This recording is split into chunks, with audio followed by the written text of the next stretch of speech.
सुंदर, अप्रतिम. आवडली माझी झोपडी. नाही, मालाबद्दल बोलतोय. माल? क्या माल आहे. हा? लकी आहेस, लकी. हा. Bravo bravo Chandu. काय राजा भाऊ तुम्ही युट्यूब फ्रूटस नहीं साहब, कोल्ड ड्रिंक लाया हूँ। खोलो। कोल्ड ड्रिंक आमने नहीं मंगा था, लेके जाओ। काला दादा ने भेजा है। काले दादा ने भेजा है। कौन है तुम्हारा काले दादा? काला दादा को नहीं जानते, सारी दुनिया जानती है काला दादा को। अरे दुनिया जानती होगी, हम नहीं जानते। लेके जाओ। अगर आपने कोल्ड ड्रिंक नहीं पी तो काला दादा मुझे जान से मार देगा। आये तोत्र्या थांबा राजा भाऊ. काय काल्या दादाचा काय डाव असेल सांगता येत नाही. अरे पण वेड्या, तू असा वागलास तर तुझ्या आत्मचरित्राला मसाला कसा काय मिळणार? राजा भाऊ इथे काय सुखाचा अनुभव जगायला आलोय. मला कसं सनसनाटी खळबळजनक आयुष्य जगायचं.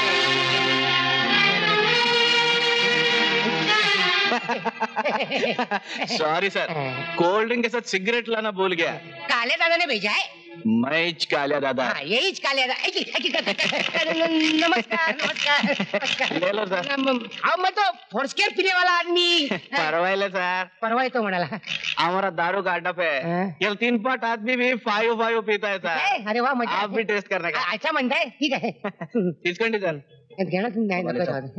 ये आदमी कौन है? ये तो अपन एकदम कॉन्फिडेंस आदमी है. अपन अपना फ्रेंड लोग का सीक्रेट किसी को भी नहीं बोलता. अच्छा अरे वा. कौन है आदमी? ये तो मैं राइटर हूँ. Writer. Type writer, film writer साहब. नहीं, मैं कहानियां लिखता हूँ. पेपर में भी लिखता हूँ. पेपर में. ठीक है साहब, हम चलता है. अच्छा. अरे वेडा आहेस तू. अरे तुझ्या आत्मचरित्रातला दादा तू सज्जन रंगवला तर एक वेगळेपणा येईल की नाही असं म्हणता. मी काय सांगतो, तू या दादाची तुझे संबंध वाढवीत जा. अधून मधून त्याच्या अड्ड्यावर येत जात जा. आड्यावर म्हणजे त्याच्या गुत्त्यावर. अरे तिथं तर खरा पहिल्या धारेचा अनुभव येतो ना. आलं वाटतं तिसऱ्या धारेचं कोणतरी. सगळे येतात. साहेब मी येऊ? नंतर पाहू. तुझा आता जा. मेरा एक काम है, करोगे? समोर माझा बाप बसलाय, तो माझी करेल, तू जा ना. जाते.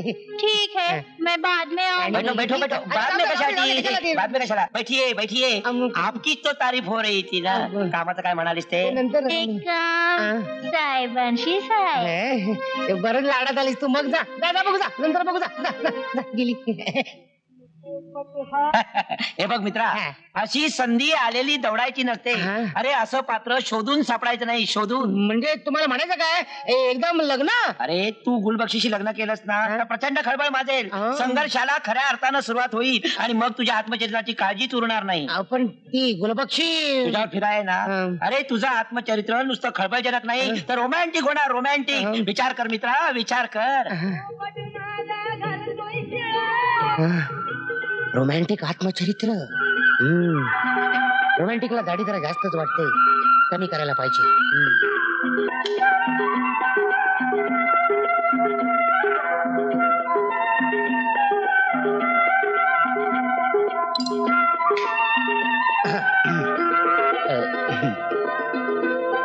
आज सकाळी उठल्यावर मी दाढी केली. लेखकानं दाढी केली असं लिहायचं नाही, त्यांना वरचे असतं. मग काय केलं मी, लिहायला सुरुवात केली. बरोबर, सगळं कसं लिहायचं. हे लेखक काय म्हणतायत बघूया, त्यांचं एक वाक्य घेऊया. हे चांगलं वाक्य आहे. एक लहान कोंबडी घ्या. हे काय वाक्य आहे. हे चांगलं आहे. साई संपली. एक सुद्धा अक्षर लिहिलं नाही, साई संपली. कमाल आहे.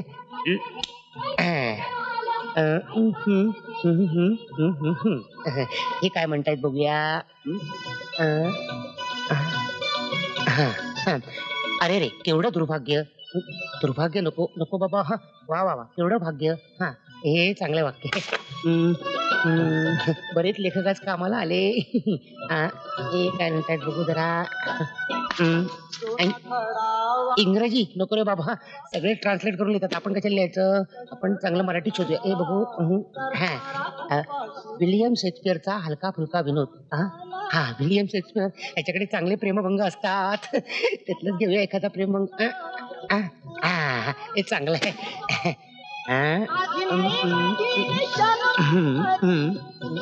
आता जरा माझ्या डोक्यातलं लिहूया. समाप्त.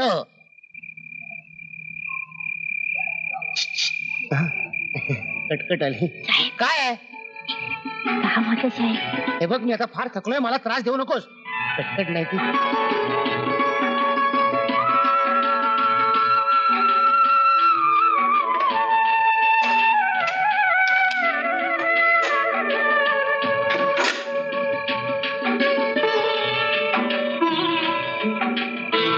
साहेब द्या की अर्जी भरून साहेब. त्याला टेबल किती लागते? भरायला वेळ लागत नाही का? कसला आहे अर्ज? केम केम केम आव केम हॉस्पिटल. अगं मग केम म्हण की. केम म्हणते. माझ्याच मागं कुठं हात धुवून लागली कळत नाही. झोपडपट्टीत आणखीन कोण आहे साहेब? घ्या की हातात पेन.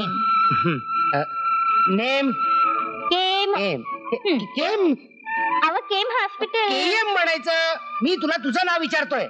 केम म्हणते. आम्ही अडाणी माणसं मराठीतनं बोला की. कळलंच. सगळं कळतंय पण ओळख नाही. शिकायला काय जातं तुम्हाला? तुम्ही शिकवा ना साहेब. लांबून राजाभाऊ बघतायत ना. काय नाही राजाभाऊ, ते काय शेजार धर्म दुसरं काय. नाव काय तुझं? गुलबक्षी. बक्षी. वय तुम्ही सांगा ना साहेब. असेल 16 किंवा 17. 16-17 16.5.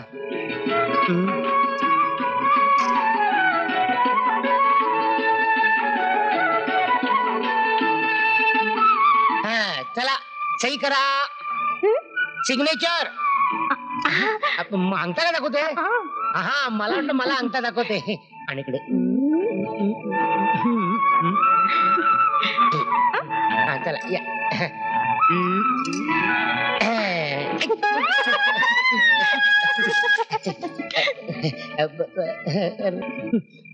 राजा भाऊ माझा काही संबंध नाही. नमस्कार साहेब. नमस्कार नमस्कार करण्याचं तुझं आयुष्य गेलं चिमणलाल. आई वडील काय म्हणतायत? मस्त माहित नाही तेच. हो. अरे काय तुझं आयुष्य, काय तुझा पोशाख. अरे झबा घाल, दाढी वाढव आणि स्वतःच आत्मचरित्र लिही. आत्मचरित्रामुळे हा गेला कळत नाही साहित्याची याला. यावं लेखक महाशय. नमस्कार. मोठ्या लेखकांचं स्वागत असो. काय वहिनी गरीबाची थट्टा करताय? गुरुचरणी भेट द्यावी म्हणून आलोय. अरे चंदू दुसऱ्यांच्या मनाचा काही विचार करावा म्हटलं. वहिनी माझं मन फार मोठं आहे. तुम्ही फक्त सांगा कुणाच्या मनाचा विचार करू? हिच्या. बरं तू बैस, मी चहा पाठवते. अहो पण काय महाशय, काय पत्ता काय आपला? पत्ता बेपत्ता. बेपत्ता माणसालाही पत्ता असतो म्हटलं. कुठे कुठे फिरून आले मी. त्याचं काय झालं सुकन्या? ऑफिसच्या कामासाठी जरा आउटिंगला गेलो होतो. बॉसने सांगितलं जावं लागलं. तुझ्या बॉसला भेटून आले. भेटून आलीच बरं केलं. माणसाला धक्का देण्यात आनंद असतो. माझं आत्मचरित्रच त्याच्यावर आहे. मज्जातून धक्का, धक्क्यातून मज्जा. शी नाही आवडलं हे तुझं बोकडासारखं दाढीचं सोग. माणसानं इतकंही बावट बनू नये. अगं दाढीतच सगळं काही असतं. मोठमोठ्या लोकांची चित्र पहा. William Shakespeare, Tolstoy, Rabindranath Tagore, Rajiv Gandhi. ते थोड्याच दिवसात वाढवणार आहेत. मला म्हणाले ना अगं मोठ्या लोकांचं बोधचिन्ह म्हणजे दाढी. बोध होईल असं बोल मग की. मी लेखक कसा होईल? मी बाळबोध आहे ना.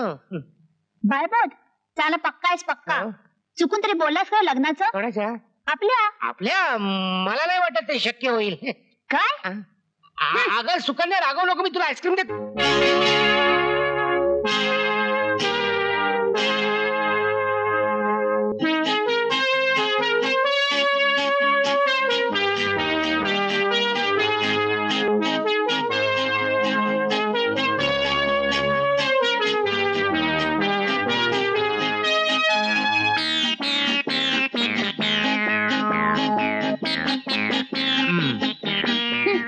अगं स्वातंत्र्य ज्योती हॉटेल मधलं आईस्क्रीम खात नाहीस? कमाल आहे तुझी. खाऊन बघ. मग घे घे. अर्धा हातावरच सांग. सांगणार आहे पण काय शक्य नाही. अगं मी वेगळं राहायचं ठरवलंय. आयशा किती छान. आपल्याला संसार तरी थाटता येईल. हो ना. म्हणजे सासू सुनेचे खटके नाहीत. हो ना. आपण दोघच राघू मैना. फ्लॅट आहे ना? आणताना भरलेलं होतं, आता फ्लॅट झाला. हे नाही रे, आपला राहायचा फ्लॅट. राहायचं दाखव ना मला. राहायचं फ्लॅट कसं शक्य आहे? जे ते आपलं शक्य नाही. पण का? अगं दाखवून काय उपयोग? आवडला पाहिजे ना. सिंगल खोली आहे. कशीही असली तरी मला आवडेल. पण मला बघायचं माय स्वीट हो. फाटला माझा. अगं अगं अगं सुकन्या, अगं तुला आडण नाही म्हटलं, त्या कुत्र्याला म्हटलं. हात चाटून साफ केला माझा. तू अशी उताळ होऊ नको ग. डोळेपणानं प्रेम केलं मी, जीव लावला, तुझे झाले, पण तू मात्र सारखं टाळतोस. नको झाले असेल तर आता सांग, मी माझ्या जीवाचं. सुकन्या प्लीज असं काहीतरी बोलू नको ग. मला कसं तरीच होत आहे. माझी खोली पण ती झोपडपट्टीत आहे. झोपडपट्टी? आत्मचरित्र. अगं जिवंत अनुभव मिळवण्यासाठी झोपडपट्टीला पर्याय नाही. बाबा तू काय बोलतो स्वतःला तरी कळतं का? त्या राजाभाऊनं काही काम नाही दिलं आपल्या डोक्यात वेळ घुसव. हे बघ तू राजाभाऊना काही बोलू नकोस, ते माझे गुरु आहेत. हो, गुरु बिना ज्ञान नाही असं सत्यानाश होईल कबीराचा. अरे तुझ्या आयुष्याचा. माझा दारू जुगार गांजा पिऊन कुणाचं कधी भलं झालंय का? नाही पण माझ तुझ्या झोपडपट्टीनं सगळ्यांची झोप उडवली. हो. तू आधी घरी चल. अगं माझं ऐकून घे सुकन्या. अगं मी हे जे काय करतोय ना ते माझ्या आत्मचरित्रासाठी. बरं झालं सावध केलं. तुझे माझे संबंध संपले. सुकन्या चुकले शब्द पुन्हा पुन्हा वापरू नकोस ग. माझं ऐकून घे. काय बोललो? अगं माझं ऐकून घे. हे बग तू जर मला दुरावलीस ना तर माझं काय होईल? तुला चांगलाच झालं रे आत्मचरित्र लिहायला. अगं काहीतरी बोलू नकोस ग मग मी सुकन्या. काय करू? सोडून देते आत्मचरित्र आणि झोपडपट्टी नाही आणि चल घरी. नाही शक्य नाही. ठीक आहे, मग मी तुला मेले आणि तू मला मेलास. अगं सुकन्या माझं ऐकून घे. अगं प्रेमभंगाचं दुःख फार तीव्र असतं ग.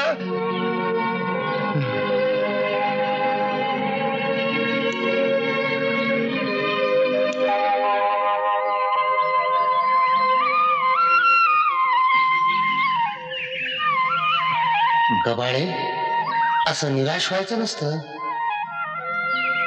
मग काय करायचं असतं? तुझा प्रेमभंग होतोय हे नशीबच समज. त्यामुळं तुझ्या आत्मचरित्रासाठी गरम माल मसाला तुला मिळणार आहे. सुकन्याला कळून टाक, मी जसा आहे तसाच तुला स्वीकार करावा लागेल. नाहीतर तू तिकडे मी इकडे. राईट?